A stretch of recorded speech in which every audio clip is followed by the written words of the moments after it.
Level 1. Farm Boy. In 18 years, you'll be the most decorated fighter pilot alive. Tonight, you're a broke 18-year-old who's never once been on an airplane. You grew up on a wheat farm outside Garden City, Kansas, one gas station, one high school, the smell of cattle for 40 miles. Your dad dusted those fields from a beat-up 1971 crop duster, and by the time you were 12, he let you fly it yourself.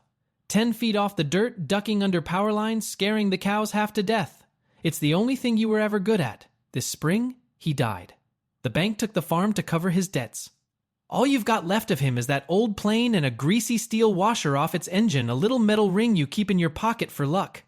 So you drive his pickup 4 hours to an Air Force open house to try to become a real pilot. They've got a flight simulator set up like an arcade game, a line of college kids waiting their turn. You sit down and beat every score on the board, a farm kid who's never touched a real cockpit, outflying boys who grew up at the airport.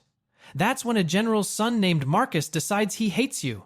Leather flight jacket, sunglasses indoors, sneakers that have never seen dirt. He plucks the washer out of your hand, turns it over like roadkill, and flicks it in the mud. Relax, everybody. The farm sent us some dust. The whole tent laughs. Just like that, you've got a nickname. Dust. You kneel in the mud and pick up the last piece of your father with 2 fingers, and you say nothing because the kid who cries doesn't get to fly jets. Here's what nobody in that tent knows. In 18 years, that nickname will be painted on a fighter jet under more enemy kills than any pilot alive. And the kid laughing hardest will be the one spinning toward the ground in flames, screaming it into his radio, begging the crop duster trash to save his life. You won't know until that second whether you will. Level 2. Air Force Cadet. It's 5 a.m. at boot camp in Montgomery, Alabama. And a sergeant is holding your father's washer between 2 fingers like a dead mouse he found in your locker, which, by the rules, it basically is. Nothing personal allowed. Nothing they didn't hand you. You broke that rule for a greasy piece of brass off a crop duster, and now the whole room knows it. Then Marcus walks the line. He's been put in charge of other recruits, a job that has a funny way of landing on kids whose fathers wear stars. He takes the washer, holds it up for everyone to see, and walks it to the bathroom. He drops it in a mop bucket of gray water. Then he looks at you and waits. Wouldn't want you losing your good luck charm, Dust. You roll your sleeve to the elbow and reach into the bucket while 40 men stand frozen at attention and stare at the wall. The water's cold and smells like a pine-a-sol factory exploded. Your jaw locks so tight your back teeth ache. Remember that ache? You'll feel it again in 18 years, with his life on the other end of a radio. Nobody tells you what this place actually is. It's not hard like a math test. It's hard like standing in a freezing river. It never stops, it doesn't care, and the only thing that decides if you make it is whether you quit. You eat square meals, fork straight up, then straight over in little right angles, while a 22-year-old screams you're chewing with disrespect in your heart. And every Sunday some 4.0 student from Duke with soft hands packs up and goes home, because none of it transfers up here. You don't go home. There is no home. The bank's got the farm. Wash out, and you don't just fail, you stop existing. You're also the only kid in your flight with no money and no backup plan. The others have law school or a father's company waiting. You've got a foreclosed farm and a dead man's truck. But when a training jet's engine coughs wrong on startup, you're the one who knows what that cough means. You kept a 50-year-old crop duster alive on duct tape and prayer. The one thing that's yours is the flying. Colonel Hadley runs the place, Padre. Everyone calls him an old fighter pilot with a war's worth of stories he won't tell. The first time he watches you fly the little prop trainer, he doesn't say good job. He says, the jet doesn't care who your daddy is. Neither does the ground. Then he walks off. It's the kindest thing anyone said to you in a year. They turn you loose to fly alone earlier than Marcus. 1 hour over the Alabama pine, and there's no bucket, no laughing tent, no bank, just your hands in the air, talking the way they used to over the weed at dawn. The instructors start using a word for you they don't hand out lightly. Natural. You don't know yet that natural is the word that ends with your kills painted on the side of a jet or a smoking hole in somebody's field. Sometimes both. When they finally hand out everyone's future, you earn your spot by being clearly better and praying somebody's keeping score. Marcus earns his with a phone call from his father, a guaranteed fighter slot, the kind they don't promise anybody. Yours comes with a warning, not yet proven. It means everything he was handed you'll have to take. Pilot school isn't a school for you, it's a knife fight. And the man who dropped your father in a mop bucket will be standing right next to you, holding a guarantee. Level 3. Student pilot. You're upside down at 15,000 feet in a screaming little twin-engine trainer jet. An instructor in the back seat scribbling scores on a clipboard.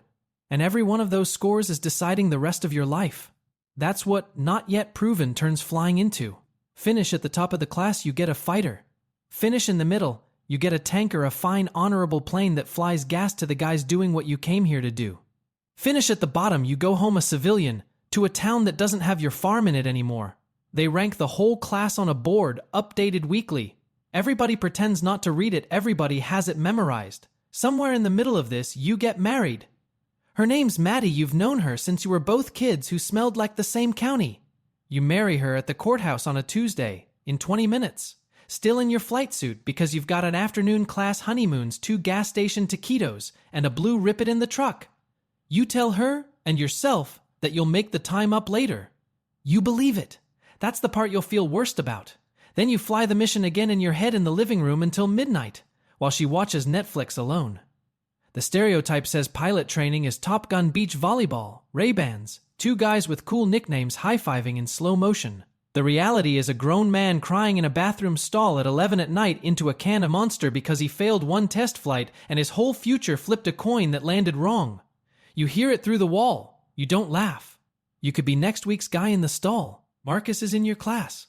On the board, he's near the top. In the air, he isn't, and you both know it because you keep beating him where the scores can't lie. So he stops competing in the air. Your study notes vanish the night before a test.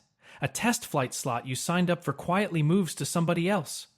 A game plan you built for the whole group, it's pitched to the boss in his voice, with his name on it. You can't prove a thing. That's the point, you were never meant to be able to. But you can fly.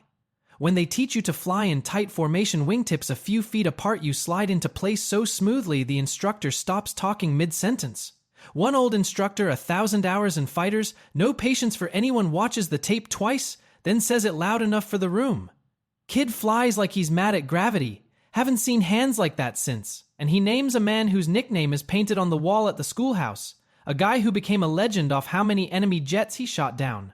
Nobody laughs that time. Assignment night. They post everyone's future on the board at the bar. You finished number 1 with a warning on your file that said you had no room for a single mistake. You get the F-16. Marcus finished number 2. And his father makes one more phone call, and number 2 gets the same fighter in the same squadron as number 1. You're going to war. So is he. Same jet, same unit, same flight line. The girl you just married is about to learn what it means to wait. And the man who spent 2 years trying to erase you just bought a seat next to the one person on Earth he can't stand to lose to. Only one of you comes back from this the same. You don't know yet which. Level 4? Wingman. 9GS. That's 9 times the force of gravity. Your body weighs as much as a motorcycle.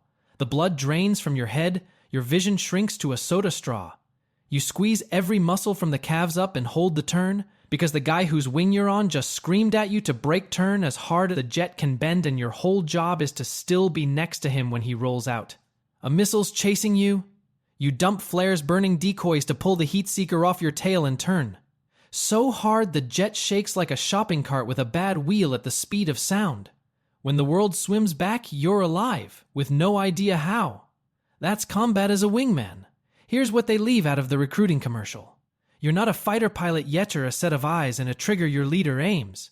And on a 6-hour mission, when nature calls, the most elite warrior on God's earth pees into a bag of cat litter crystals called a piddle pack, at the speed of sound, and sets it gently by his boot like a man at peace with his life. The stereotype is a steely-eyed killer. The reality is a terrified 24-year-old doing bathroom math at 9 Gs. The one thing that makes it survivable is Banjo. Tennessee kid. Plays guitar in the break room at 3 in the morning, badly, with total confidence. Keeps a tin of Copenhagen in his flight suit and a Waffle House in his heart. Named his jet after his baby daughter. He's the first person in the Air Force who says dust like a name you'd want, like you earned it. You fly each other's wing, and inside a month you'd take a bullet for him out here, not a figure of speech. Then you meet the Cardinal. Nobody knows his name. You know his airplane, a Russian-built fighter with a blood-red nose, flown by a man who seems born bolted to it.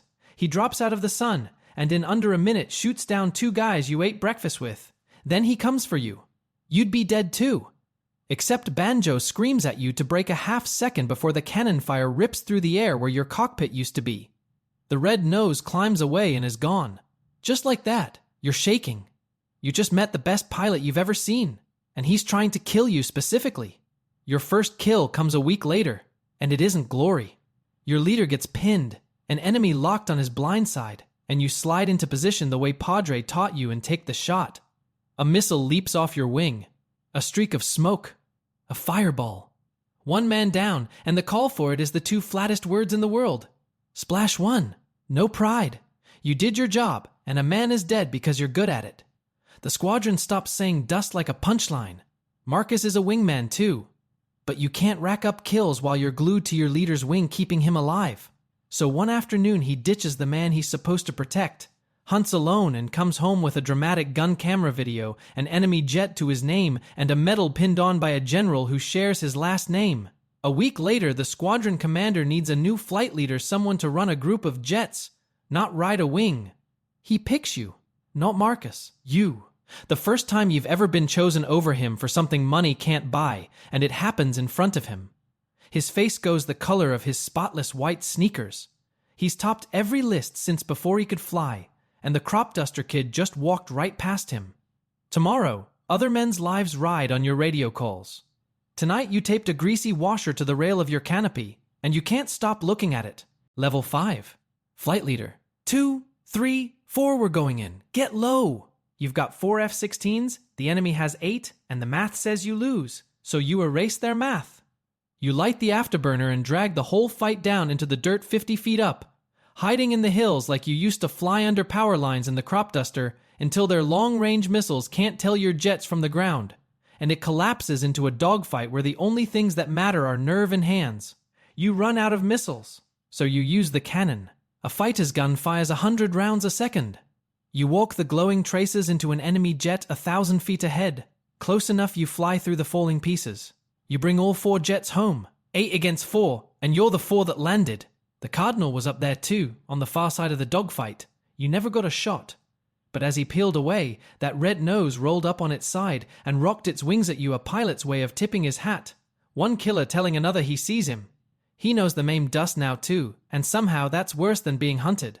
Then there's Ray's. 23, your wingman. Good kid, too eager the way you were. You call him off an enemy because you can see the trap and he can't. You give him the only real advice you have, the thing Padre gave you. The ground doesn't care who you are. For half a second, he wants the kill more than he wants to listen. He chases it anyway. The enemy drags him low. And a boy who was eating Pop-Tarts in the break room that morning flies a perfectly good airplane into a hillside at nearly 600 miles an hour. The radio just goes quiet where his voice used to be. You kill the man who did it. 11 seconds later, he's gone, and it brings nothing back. There's no version of the math where getting even equals getting him back. Too late, and for keeps. That night, you write the letter to his mother. You sit with a pen and the official phrases served with distinction. Did not suffer and try to make them sound like a person. It takes 4 hours. When it's done, you eat a cold dinner and can't taste a single bite. You finally get why the older guys drink after a flight. It isn't celebration. It's washing out a taste.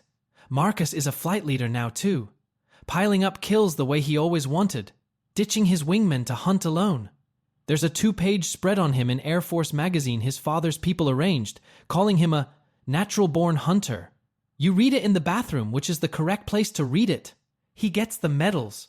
You get the letters. But your numbers are something nobody's seen. Most enemies shot down, fewest men lost, a way of fighting down low that shouldn't work and won't quit. So command does the thing that feels like a reward and lands like a punishment. They pull you out of the war. The best pilot in the fight is too valuable to risk in the fight. They're sending you to teach. You pack a bag. Out on the flight line, Banjo taxis out for a mission without you on his wing for the first time since you met. He throws you a sloppy salute through the canopy. You salute back. You have no idea that's the last time you'll ever see him wearing his own face. Level 6. Instructor pilot. You beat a student in the training simulator in 22 seconds and feel nothing, because that's the job now. This is what they don't tell you about being the best. They take you out of the war and turn you into a teacher and instructor at the Air Force's top fighter school. The guy with the bullseye on his back every student dreads. You can beat any of them in the simulator before they finish their first radio call. Nobody's ever beaten dust in the sim. Not once. And you watch your real war on a screen, on a 30-second delay, eating a Chick-fil-A sandwich at a desk in Nevada, while men you train die in real time, like the world's worst sports broadcast, except you knew the players and their kids' names. You grade the tape. The squadron you built goes out the door every morning 8,000 miles away without you. Marcus is over there now. His father got him put in charge of the flight. Banjo's flight. The one you used to lead. You're 3 slides into a briefing when your phone lights up on the table. You don't even remember standing up. There was a big push that morning, a whole sky full of enemies. And Marcus in charge saw the red nose. Saw the cardinal. Saw the one kill that would finally make his name his own instead of his father's. So he ditched his formation to chase it. He left Banjo's pair of jets uncovered. The cardinal doesn't pass up a gift like that. He slipped in behind Banjo's wingman, and when Banjo turned back to protect his guy, because of course he did, because that is the entire difference between Banjo and Marcus, the red nose was already there waiting. They read you Banjo's last radio call off a transcript. Days later, like a receipt. You were standing at a whiteboard with a marker in your hand when the best man you ever knew died doing the one thing you'd both have died doing. Covering his wingman. You fly home for the funeral and hand the folded flag to June, his wife, and your hands don't shake. People keep saying how steady you are. They don't get that steady isn't calm. It's what happens when the rage is so deep it skips your hands and settles in the bone. Banjo's baby girl, Birdie, sleeps through the whole thing in her mother's arms. Marcus is there. In his medals, he gives a speech. He calls it the cost of victory. You say nothing. Your jaw locks so hard your back teeth ache, and you're 19 again with your arm in a bucket of gray water. You take Banjo's name patch off his locker before they clear it out and put it in your chest pocket. Marcus is untouchable, the name, the father, the medals. So you do the only thing grief allows. You go back into the simulator and spend all week hunting the exact mistake Marcus made, the show-off who leaves his wingman to die in front of every student who comes through. You burn the lesson that would have saved Banjo into men who never met him. Then Command offers you a squadron of your own. Banjo's squadron. The men Marcus's recklessness left exposed. You take it. That night you open a folder and write the first line of a quiet, patient list. Every single time Marcus has abandoned his wingman. With dates. The mask is on now. The man behind it might not make it, but the mask will hold. Level 7. Squadron Commander. Breathe. I've got you. Roll left. Pull good. You're coming home. The kid on the other end is 22, his jet full of holes, about to do what Ray's did, freeze up and fly a dying airplane into the ground. You don't let him. You talk him down through the panic and the blaring alarms until his wheels touch and he climbs out alive. Then you go put your hands on a sink and don't look up for a while. You command Banjo's old squadron now, built around one rule you say cold to every new pilot. Nobody leaves their wingman, not for a kill, not for a medal, not for anything. Inside a year, you're the deadliest squadron in the war and the one that brings the most men home. Those two things aren't supposed to go together. You made them. The stereotype says a squadron commander is a warrior king. The reality is you're a middle manager with a top secret clearance, buried in slideshows, and a mandatory online course about not drinking and driving that you a man who kills people for the government have to finish by Friday or lose your flight pay. You sign for $40 million jets and the men inside them. And you sneak your own name onto the flying schedule like you're stealing cable, because the desk is where pilots go to die. The Cardinal is still out there, still red-nosed, still picking off Americans. You catch him over the water one afternoon, and now you're the one who doesn't blink. You stitch his fuselage with cannon fire and watch a jet you couldn't touch for years start trailing smoke. He hits you back, your jet comes home with a whistling hole in the wing. Neither of you dies. He's not hunting Americans anymore. He's hunting you, by name. You just don't know the day. You keep building the list. The radar plane recordings. The gun camera video. Every time Marcus abandoned his wingman, a line that runs straight through Banjo's funeral. Enough to end his career with one folder. You don't use it. Timing is the weapon and the time isn't yet. Padre calls. Retired, dying slow, the way old pilots do. He's heard your numbers, doesn't congratulate you. He says, the last man who flew like you and led like you became the greatest ace of his war and bent the whole thing around himself. You're already ahead of where he was. Then he says he's proud, which he's never once said, and you understand he's calling to say goodbye. Every month you send money to June and Birdie. She calls you uncle. You've met her twice, a stranger who pays for her shoes, hating yourself a little every time the Venmo goes through. Maddie stopped asking when you're coming home. Now she just says be safe, in a voice that's already half-packed, and you tell yourself you'll fix it after this deployment. You've been telling yourself that for years. One morning you catch your reflection in the canopy glass washer on the rail. Banjo's patch sewn inside your jacket, and for a second you don't recognize the man looking back. Somewhere in here the kid who cried over a piece of brass turned into something with no soft parts left. Then the order comes down. The biggest attack of the war is coming, and they need a wing commander, one person over every squadron at once. It comes down to 2 names, yours and Marcus's. You request it, and you decide it's finally time to take the list up the chain. Level 8. Wing Commander. The folder is on the table between you, and Marcus is reading it, and for the first time in 18 years he has nothing to say. You got command of the whole wing, every squadron, every jet. They'll call it merit, and mostly it was, but you both know the folder in front of him tipped the last bit of the scale. He got a command of his own and a grudge the size of his father's stars. You didn't take the folder up the chain. You brought it straight to him and offered the only deal he'll ever get. Fly my way for this attack, never abandon a wingman again, or it goes to the 4-star general and not the one who shares your last name. He reads every page, the dates, the recordings, Banjo's name. Then he closes it, looks at you with the same face from the recruiting tent and says, "You're still just dirt that learned to fly." Maybe, but dirt's holding your whole career in a folder now. He's trapped and he knows it. One more time leaving a wingman, and he's finished, and the only man who can finish him is the crop duster kid he spent his life trying to scrape off his shoe. Then the attack begins, and there's no more time for any of it. It's the biggest fight of the war. 300 aircraft. You've been awake 3 days on Rip It and Spite, and the sky fills with so many missiles the alarm is just one long scream you stop hearing. The enemy jams your radar into gray static. Ground missiles climb through the clouds in telephone poles of smoke. Dogfights pile on dogfights until it's nothing but men and gravity and bullets. You lead from the front, the only place you ever learned to lead from. Early on, you save a whole group with one call. You spot the trap, scream at them to turn, put a missile through the enemy about to gut them. 4 families that won't get a letter. No room to feel it. The Cardinal is leading the other side. And in the middle of all of it, you watch Marcus do the thing he was always going to do. He sees the red nose. He sees the kill that beats you forever, the one that makes him the hero instead of the rich kid. And he abandons his formation to chase it. This time the hunter turns it around. The Cardinal lets him commit, then whips back hard, and all at once Marcus is the one alone with a killer locked on his tail. Getting torn apart, the exact death he handed Banjo, handed right back to him. You hear him on the radio. The cool is gone. He's hit, he's spinning, he's screaming Mayday into the radio. And the voice that's mocked you since you were 18 is just a terrified man now, falling out of the sky. You check your fuel. Almost gone at the line where you turn for home now, or never make it home at all. You check your weapons. Missiles gone. Nothing left but the cannon. And you're the only pilot who could fight through the Cardinal and reach him in time. The man who got Banjo killed. The man who named you dust. Spinning, screaming, begging, and you're his only chance. And the war is right there offering to do the one thing 18 years of you has quietly wanted. All you have to do is nothing. Your thumb finds the washer taped to the rail of the canopy. Level 9. Decorated fighter ace. You turn back. Of course you turn back. You spent your whole life deciding you weren't what he said you were. You're not about to let him be right on the way down. Cannon only. Past the point where you have the fuel to get home.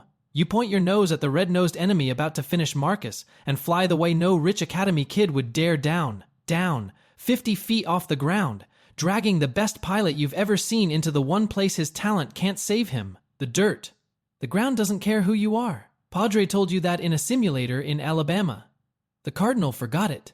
You touch the washer. 90 seconds. 2 of the best in the world, cannon to cannon, screaming across the dirt at 600 miles an hour. He's better up high. You better down low. You were flying under power lines outside Garden City for gas money before you were old enough to buy a beer. You give him a fight he's never had. Then you give him a move he's never seen. You drop below him, let him shoot past, and slingshot up behind him so low your wingtip clips the tops of the trees. For half a second, the red nose sits dead center in your gun sight. You fire. The enemy plows into the earth in a sheet of flame, the most dangerous man you ever met becomes a smear on a hillside, and your count passes a number no living pilot has ever reached. That's the one. That's the kill that makes you an ace, the most feared word a fighter pilot can earn. You don't feel it. You're too busy nursing a nearly empty jet and walking a shot up one home Marcus's, talking him down mile by shaking mile. And the man who invented the name Dust as an insult to scrape off his boot now says it into the radio like a prayer. Dust, don't leave me! Dust, please! Begging the crop duster trash to keep him alive. You do! You don't gloat! The washer in your pocket is the only reason you're not the thing he always swore you were. They give you the medals, the title. Most decorated fighter pilot of the war. They paint your call sign on your jet, Dust, the name a boy threw in the mud to make a tent laugh. Here's the bill. Maddie's divorce came through during the deployment because she finally stopped waiting on a man who was always 20 minutes from a briefing. The farms belonged to strangers for 10 years. Banjo's still gone, his patch still taped in your cockpit, and Birdie's a teenager who calls you uncle and means stranger. You're the most dangerous man in the sky and the most alone one on the ground. Marcus gets quietly retired. It's in the file. He never says the word Dust again. He can't even look at you. Years later, you're a general, running a tryout day at a recruiting open house. A farm kid walks in with mud on his boots and a feed store cap and beats every rich kid in line on the simulator. And a general's son in spotless white sneakers picks up something the farm kid carries, some worthless, precious scrap, and flicks it in the mud, and the whole tent laughs. You watch it happen exactly the way it happened to you. You sign the kid's paperwork. Then you walk over, kneel in the mud in your general's uniform, pick the thing up yourself, and put it back in his hand. You don't say much. You don't have to. The washer's still in your pocket. If you like this story, subscribe for more.